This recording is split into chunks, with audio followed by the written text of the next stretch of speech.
Halloween is here, and I'm sure I'm not alone in saying this is my favorite time of year. If you've followed the channel for any length of time really, then you'll know what a huge fan of horror and Halloween in general I am. And I don't just love celebrating horror and the spooky season, but helping others to learn to love it even more too. While I watch horror movies all year round, the Halloween season deserves a special type of experience, because not every horror movie embodies the Halloween season. And with so many ways to celebrate, it can be hard to know where to begin. Full-on horror, family-friendly fun, actually set on Halloween, or simply having the spirit of the season. All of these and more can be found in the following 31 films, all embodying the spirit of Halloween, and ranked in order of just how much they'll get you in the mood for the season. So come with me as we start the Halloween season right now.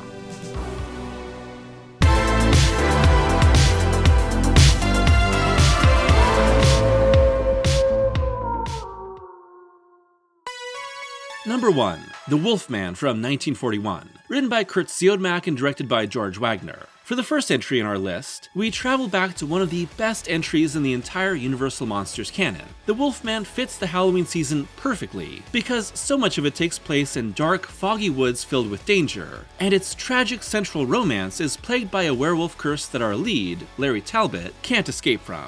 The classic Universal monsters are defined by tragedy that ostracizes them from society, and few encapsulate that as well as the Wolfman, who comes to understand his curse, but can't avoid the harm it causes to the people he loves. It's also got some of my favorite monster makeup, with Jack Pierce creating a look that has defined the werewolf for generations. And there's just something about that black and white cinematography that makes it all so much moodier, in a way that feels so good.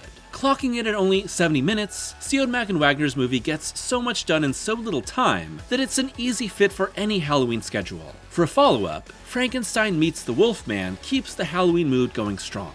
Number 2. The Witches from 1990, written by Alan Scott and directed by Nicholas Roeg. Every Halloween season needs some witchcraft, and The Witches gives you more than you could ever hope for. Adapted from Roald Dahl's novel of the same name, The Witches sees 8-year-old Luke and his grandma Helen stumble upon a convention of witches in a hotel they're staying at. Soon, Luke is changed into a mouse and has to find a way to stop dozens of enchantresses to save himself and his beloved grandma. If I could describe The Witches in a single word, it would be kinder trauma, aimed at a family audience but filled with grotesque sequences and some truly terrifying looking witches. Roeg's film has terrorized millions of children for decades, myself included, and I love it for that. Witches have rarely been this disgusting.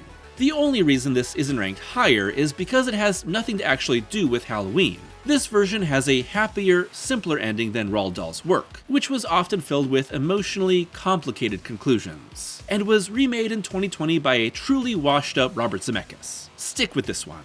Number 3. The Omen from 1976, written by David Seltzer and directed by Richard Donner. On the far end of the warm and comforting versus cold and scary spectrum, the original Omen is so full of foreboding and doom that it really doesn't need to do much to make the most of its central premise of the Antichrist in child form being raised by a loving but doomed couple. This has nothing to do with Halloween, but when you've got evil incarnate and a cold, inhospitable world, you've got a perfect recipe for making the holiday spooky. Donner isn't known for being a horror director. His sensibilities align with the warmth of his Superman and Lethal Weapon movies. But here, he makes a pillar of the supernatural genre. Add in Gregory Peck as Damien's adopted father, and several all-time deaths, and you've got high-class 70s horror. And Jerry Goldsmith's Oscar-winning score, containing the oh-so-terrifying Ave Satani, is so operatically, boldly evil that it probably shouldn't even be on your Halloween music playlist. There are several Omen sequels and a remake, but the recent prequel, The First Omen, is a must for any fan.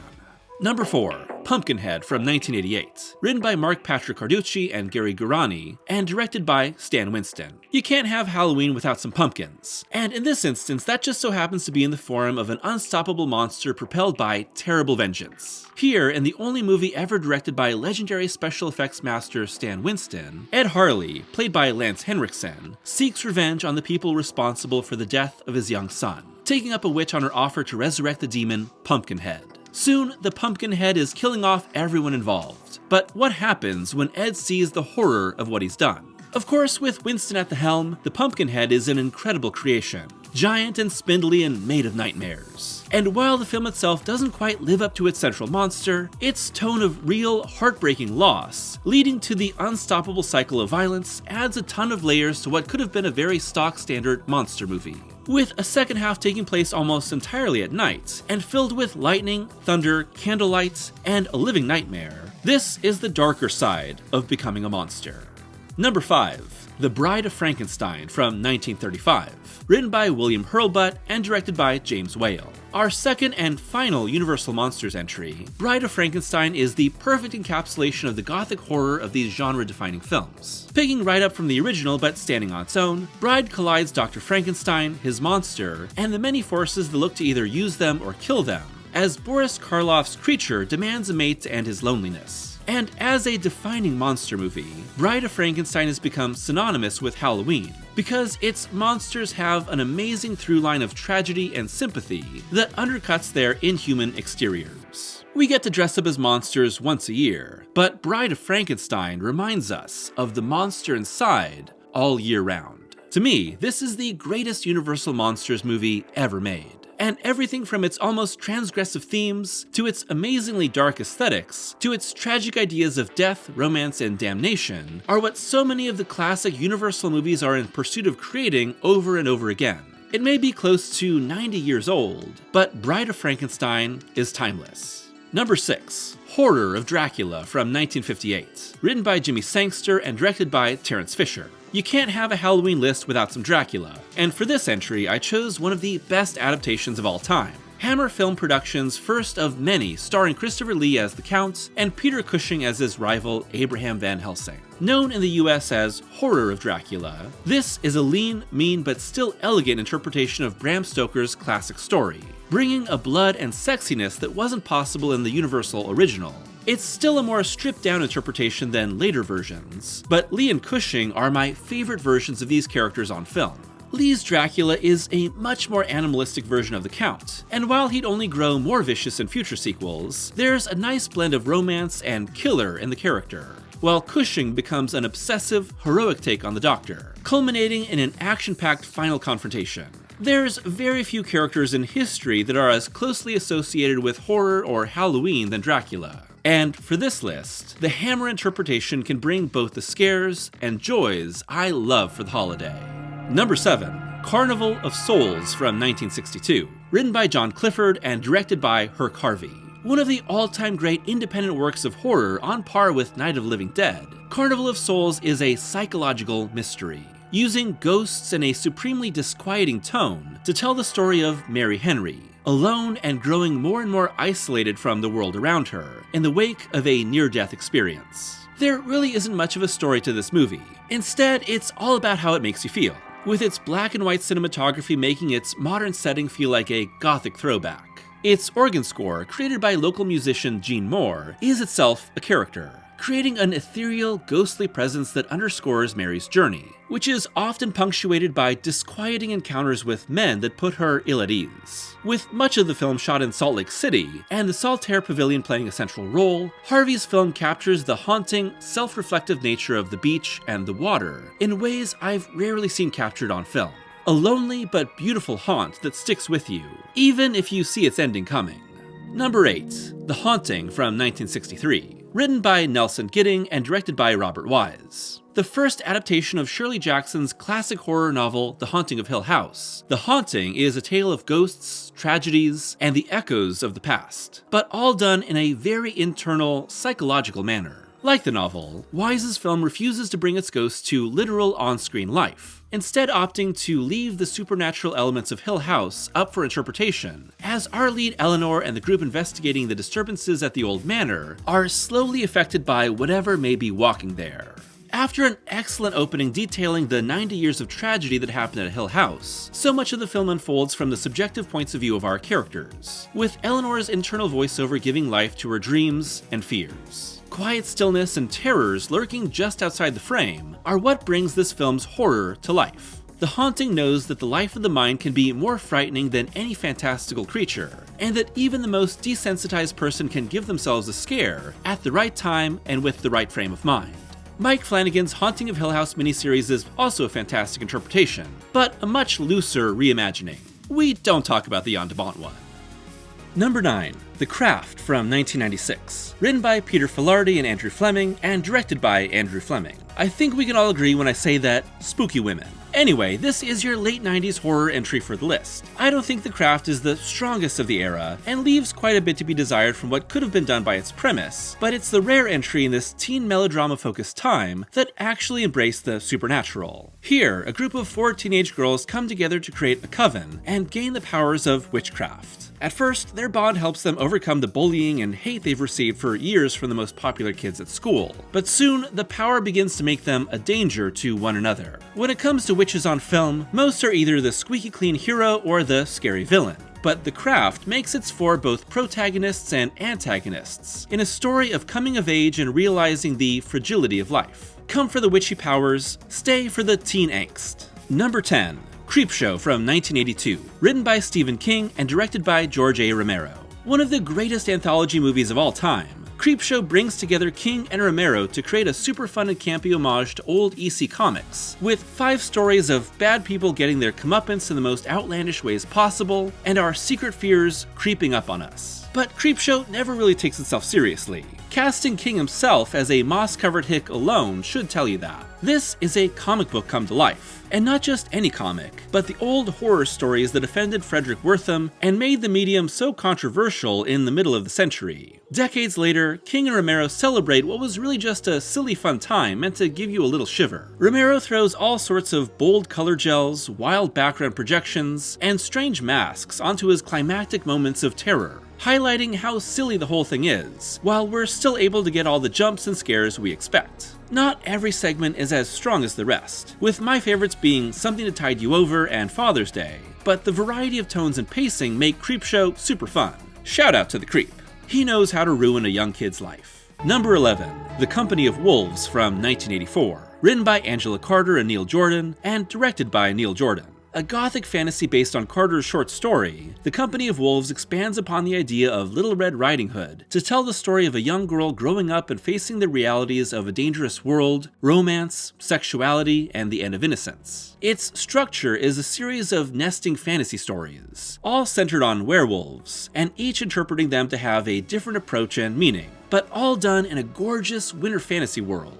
To me, an important part of Halloween is facing our fears and letting the scariest parts of the world be understood in easier, more digestible ways. And that's even more important for kids and younger people, with every Halloween bringing a fun way of being scared, while also seeing them grow up little by little. The Company of Wolves is a gorgeous-looking gothic fantasy that is far removed from the blood and guts that some people associate with the holiday, and instead uses werewolves, maybe the most thematically diverse monster, to create a story of growing up and losing innocence in ways that would feel far more at home in the 1800s than the 1980s. Number 12. Muppets Haunted Mansion from 2021. Written by Bill Beretta, Kirk Thatcher, and Kelly Younger, and directed by Kirk Thatcher. I mean it when I say that the Haunted Mansion at Disneyland is one of my favorite things ever. Not ride, not piece of art, I mean thing in general. It's like neck and neck with Faces in Disguise by Sunny Day Real Estate. So why can't Disney actually make a good movie out of this? Making a Halloween list and not having the Haunted Mansion included in some way would be such a disappointment for me. But thankfully, we have Muppets Haunted Mansion,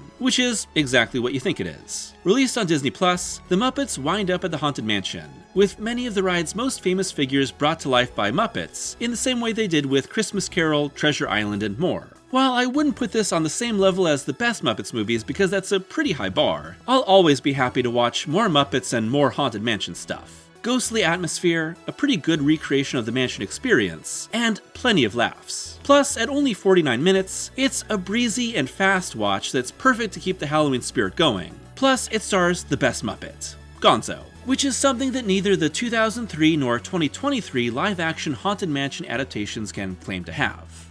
Number 13. Friday the 13th Part 6, Jason Lives, from 1986. Written and directed by Tom McLaughlin. the only Friday the 13th movie on the list, largely because the series is more interested in summertime scares, with its camp setting and hot weather horror. Jason Lives fits here so well because, while it also takes place during the summer, it's a fantastic homage to classic monster movies, complete with extra spooky aesthetics, foggy nights, and many Frankenstein homages. It helps that this is the movie that turned its villain into a zombie, resurrected with lightning and now unstoppable. It's also the movie that cements Tommy Jarvis as the definitive hero of the franchise, maniacally focused on ending his longtime foe for good. It may not have the blood, guts, and gratuitousness of previous entries due to strict censorship, but Tom McLoughlin wasn't trying to make that type of movie in the first place. Take away the hapless teens and replace them with a hero and villain that despise each other in a much spookier setting, and this becomes much more of a monster movie than anything before. I would say this is the most pure fun of the franchise, full of great twists, strong tension, a nice level of self-awareness, and my favorite mode for Jason.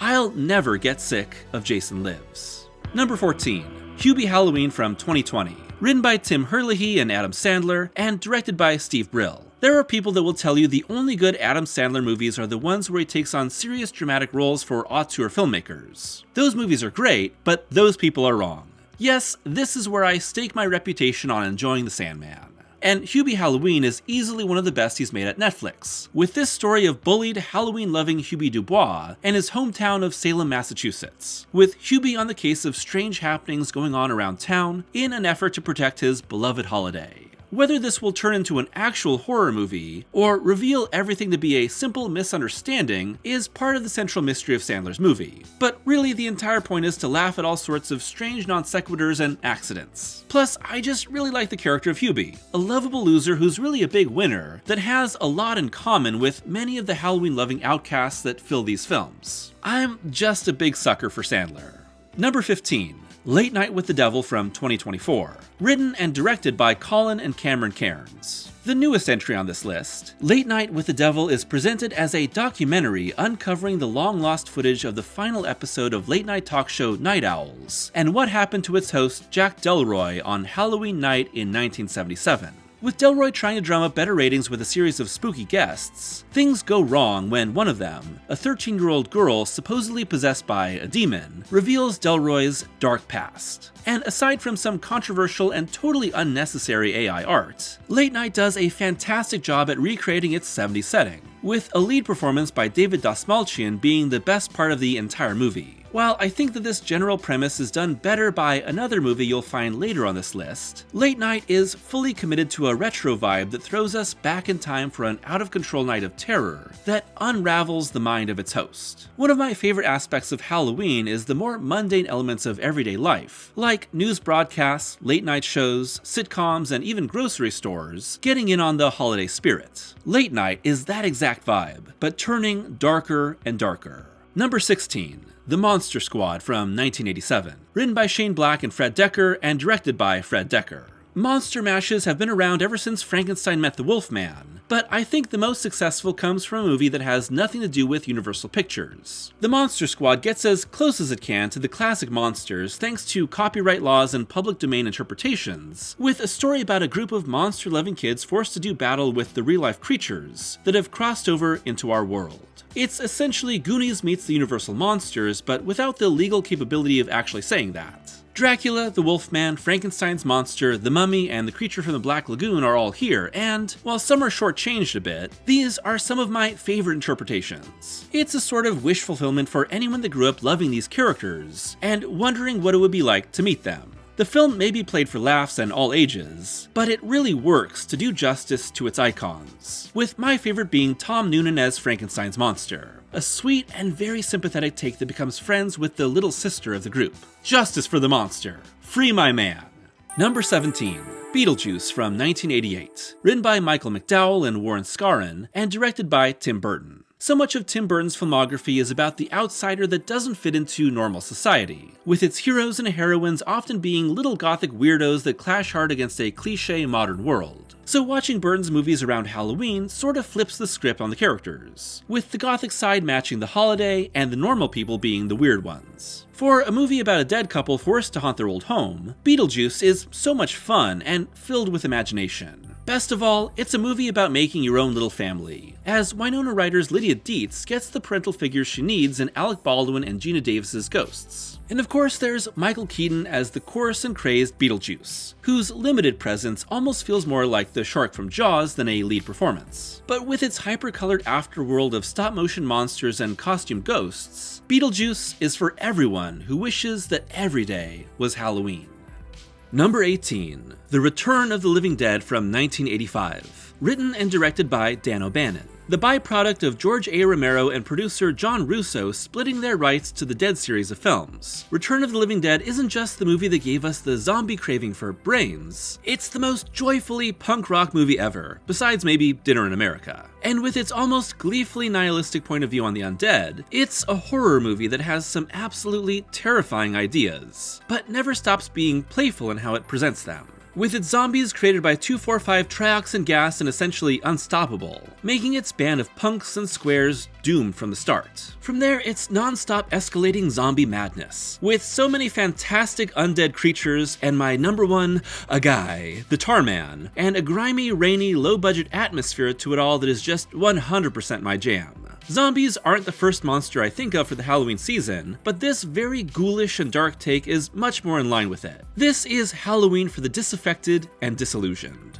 Number 19. Candyman from 1992, written and directed by Bernard Rose. Legends, traditions, and warnings are all at the center of the Halloween season, helping us keep the past and the dead alive in different ways depending on the culture. Candyman, based on Clive Barker's short story The Forbidden, but placing it in Chicago's Cabrini Green projects, sees a grad student try to understand more about the legend of Candyman. But is this lurking killer in the black community a real person or a ghost? Lots of blood and guts will be spilled on the journey to find the truth. I love Candyman's blend between real-life hardships and its almost fantasy-like approach to brutal horror. But the real standouts are Philip Glass's haunting, cyclical music box score and Tony Todd's absolutely legendary performance, which I would put up there with any of the all-time great horror villains. Candyman isn't perfect, but its collision between modern urban struggle, the lingering tragedies of America's past, and our obsessions with the truth make for a potent blend of slasher and folk horror. Number 20. The Blair Witch Project from 1999. Written and directed by Daniel Myrick and Eduardo Sanchez. Autumn in Maryland, a stroll among the fall leaves with your friends, and getting slowly trapped in a spirit-breaking nightmare of your own making. That's what the Halloween season is all about, baby. One of the founding films of the found footage film genre, try saying that 5 times fast, is still effective a quarter century later because of its grounded, everyday nature. The story of a small group trying to make a documentary on the legend of the Blair Witch, only to get lost in the woods and possibly fall victim to the witch herself, loves to withhold its answers, almost to a maddening degree. But that's what makes it still work. 25 years ago, Blair Witch convinced many that it was authentic at its premiere. But even when knowing that it's all fiction, I think it keeps its own reality intact so well. And it's perfect for this list because of its October setting, real-life lands on American folk traditions, and chilling atmosphere. Later films would try to explain the witch, but I like its unanswerable nature. Although I lean toward this being a human killer who has co-opted local legend.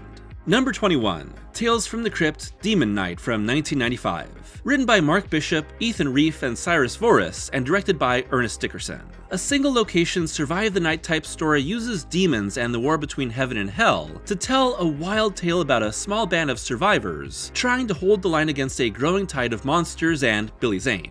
The first spin-off of the classic Tales from the Crypt TV show, Demon Knight doesn't really need the Crypt branding beyond its extra little dash of fun that the Crypt Keeper brings at the beginning and end, but its mood is Halloween to a T. And while the fates that befall many of our characters and the looming threat of deals with the devil make this a horror movie, it's very much thrills and twists first, horror second. Of course, all those twisted creatures make this a fantastic monster movie, where your very soul and flesh are in danger of becoming the monster. But it's the combo of Zane at his most Billy Zane, as a super charismatic villain, William Sadler as the mysterious fugitive, and Jada Pinkett Smith as our new hero, that make it more than just an effects test brought to life with an absolutely energetic direction by Dickerson.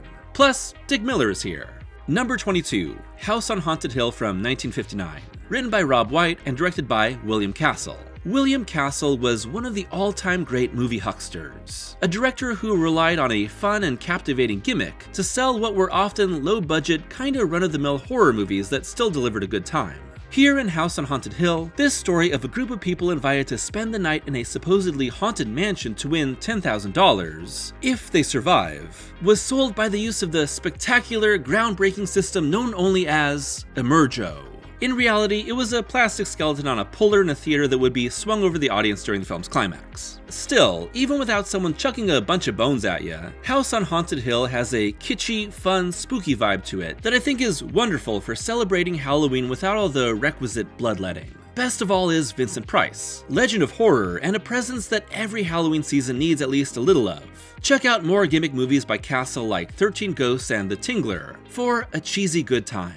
Number 23. The Addams Family from 1991. Written by Caroline Thompson and Larry Wilson, and directed by Barry Sonnenfeld. The Addams Family TV show is still beloved by many, but to me, you can't top its film adaptation, which throws its macabre family into a 90s setting for a supreme clash of the gothic and the modern. With this story of our bizarre family being targeted by a con artist after their wealth. Every member of the family is like Halloween incarnate, and Sonnenfeld's film is filled with genius casting after genius casting after genius casting. And I love how the film delicately balances the sheer violent horror of the family with a sense of love and care that is so hard to replicate. Let's just by default include its even better sequel, Addams Family Values, in here, because these two are bona fide classics of the horror comedy genre. And alongside a few other entries here, these encapsulate that amazing gothic subgenre that came to life in the 90s. It's timeless, but also instantly recognizable for its era. Now, who wants to do the Mamushka dance with me? Number 24, The Nightmare Before Christmas from 1993, written by Caroline Thompson and directed by Henry Selick. A bit of a no-brainer, but I think this list would lose all credibility without it. The only reason Nightmare isn't higher is because I think it's really more of a Christmas movie than a Halloween movie. Of course, we all know it's both, but it's the Christmas spirit that propels Jack Skellington, while we still get to indulge in all the spooky joy of Halloween Town. While it's Tim Burton that helped get the film made, it's Selick who's the actual craftsman behind this indulgently macabre celebration of all things Halloween. Nightmare has also given us many permanent fixtures of the holiday, with Jack Skellington, Sally, Zero, and of course my main man Oogie Boogie seen everywhere now during this time of year. Selick's movie feels just a little too scary and dark for its target audience, but that's why it's remained so popular for decades. There's generations of fans that have been happily scared by Nightmare over and over, and it's never left their hearts. Speaking of Halloween towns, number 25, Halloween Town from 1998, written by Paul Birnbaum, John Cooksey, and Ali Matheson, and directed by Paul Birnbaum. There's a whole mess of Halloween-related Disney Channel movies that could be put on this list, but you can't beat Halloween Town for pure, unadulterated 90s TV movie goodness. Here, 13-year-old Marnie finds out she is a witch, and sneaks aboard a magic bus to Halloween Town to learn all about this secret world from her grandma. A town that's always Halloween? Disney decided to do that twice in 5 years, but this one's the ghetto. It's basically Boys in the Hood, but with white witches. Pretty sure Donny Hathaway sang about this back in 1969. You've got ghosts, goblins, skeletons, and more, all just going about their day in a place that basically looks like a tiny Oregon town with extra Halloween decorations because it is. The addition of a demonic villain adds a little extra scariness to what is overall a very family-friendly celebration of the season. Yes, it's cheesy, yes, it's clearly made for TV, but if you're like me, that's half the charm of it. This, alongside its many sequels and many special Halloween-themed TV episodes from across the years, are a really fun way to celebrate the holiday. Number 26, Halloween from 1978, written by John Carpenter and Deborah Hill and directed by John Carpenter. Halloween is, of course, best known for defining the slasher and creating one of horror's great icons in Michael Myers. But there's a reason why it shares its name with the holiday. Yeah, I know it made the movie easier to sell for producer Mustafa Akkad, but it also really does feel like a spooky story you'd tell to scare your friends late at night. Michael Myers is the boogeyman. He is evil incarnate, and the movie, much like the holiday, helps us feel comfortable with confronting our fears. Other films in the franchise would also do justice to the holiday, whether it's the more rural scares of Halloween 4 or the busy suburb celebration of Halloween 2018. But Carpenter's original feels much more like reality, complete with dark and empty suburb streets and a sense of isolation that makes our minds play tricks on us. But to me, Halloween is one of the ultimate horror comfort watches, as cozy and familiar as the holiday I love. The original Halloween not at the top of the list? Sacrilege? Maybe. But I would say there's another entry in this franchise that has it beat for the season. Number 27, Hocus Pocus from 1993, written by Mick Garris and Neil Cuthbert, and directed by Kenny Ortega. How could this not be on the list? I feel like Hocus Pocus is the go-to Halloween movie for families wanting to watch something that's just right for kids, but not too babyish for the adults. With a story that sees a trio of sister witches brought back to life to terrorize a modern-day Halloween night, and only our teen heroes and their bewitched talking cat able to stop them, it's got a great blend of trick-or-treating and parties alongside magic, broomsticks, and a zombie henchman. Hocus Pocus was a box office bomb on release, but became a Halloween staple over many years of cable reruns. And while a little girl gets her life force sucked out and our centuries-old boy cat just wants the sweet release of death, it's a cozy, fun, low-stakes, spooky time that anyone can enjoy. This feels like the blueprint for many Disney cable Halloween movies for years to come, but Hocus Pocus is the definitive all-ages spooky movie. Number 28. It's The Great Pumpkin Charlie Brown from 1966, written by Charles M. Schultz and directed by Bill Melendez. The shortest entry on the list, and maybe a bit of a cheat as this is a TV special and not a movie, It's The Great Pumpkin Charlie Brown has been a Halloween staple for me ever since being raised in the sewers by my adopted penguin parents. From Linus and the Pumpkin Patch to Charlie Brown's terrible ghost costume to Snoopy's nighttime adventure as the Flying Ace, Great Pumpkin has so many ideas that are synonymous with the holiday to me. Like every Peanuts story, it's a tale of vulnerability, mistakes, little tragedies, and small victories. It's just that, in this instance, it's our dear Linus whose misplaced faith and worries put him at the center of the story.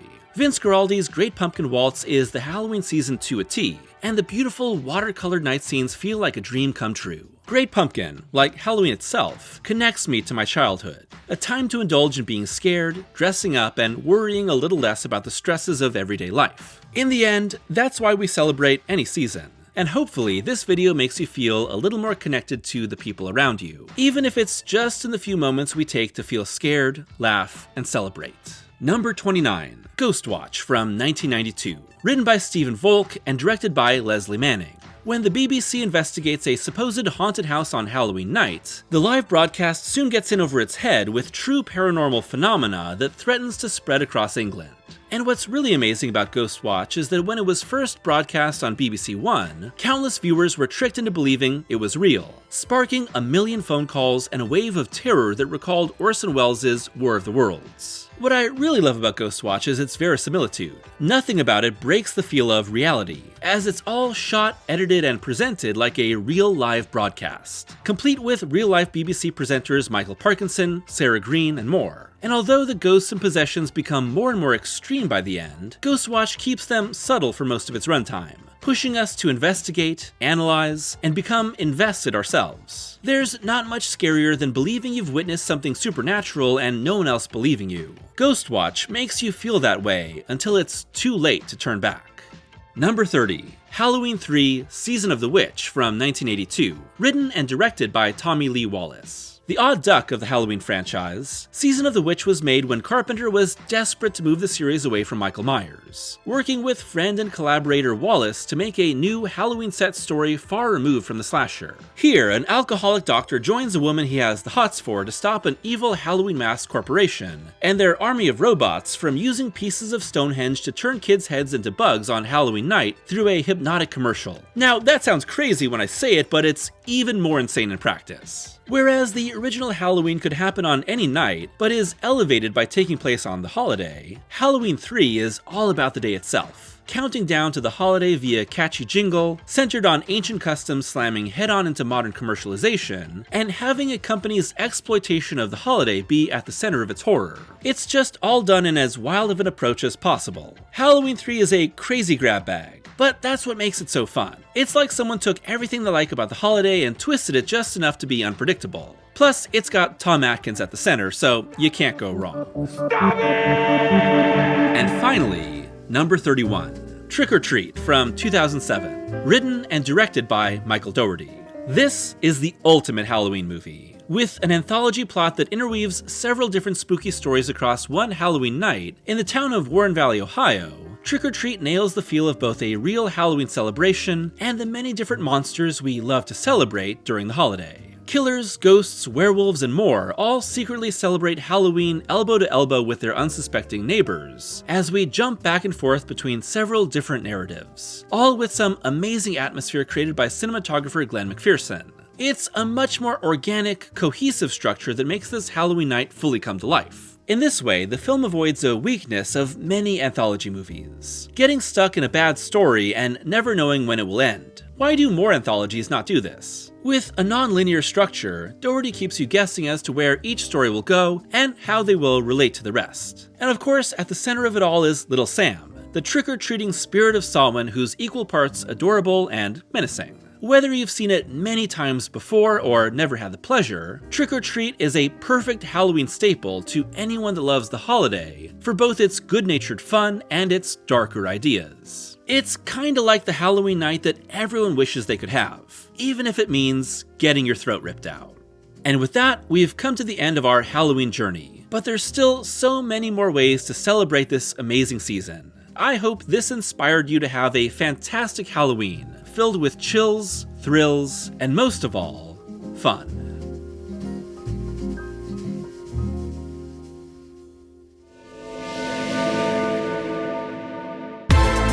Thanks for watching today's video, and the Halloween season is rolling on.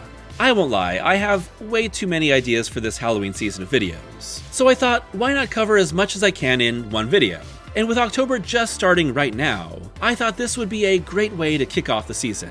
I wanted to create a list of 31 different movies that covered a really broad spectrum of Halloween-related films, set on the holiday or just encapsulating the spirit of it, and ranging from family-friendly adventures and scary stuff not meant for the kids. Some of the movies included in this list are some of my favorite movies of all time, but I have fun with all of them.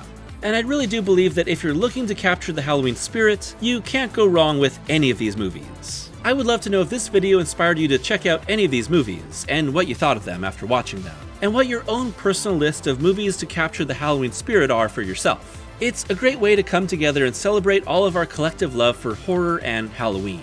As always, a huge thank you to my patrons for their continued support, and if you'd like to be a patron, it's only $1 a month for early access to every video, and exclusive Patreon-only podcast reviews. I've recently wrapped up my ongoing series of Miyazaki Madness, where I talk about every single Hayao Miyazaki feature film, with all of those exclusive Patreon-only reviews adding up to many, many hours. And for the month of October, I'm having my patrons vote on a series of movie reviews that will be featured only on Patreon. So feel free to check that out if you're interested. Until next time, I hope that you're taking care of yourselves and having a happy Halloween.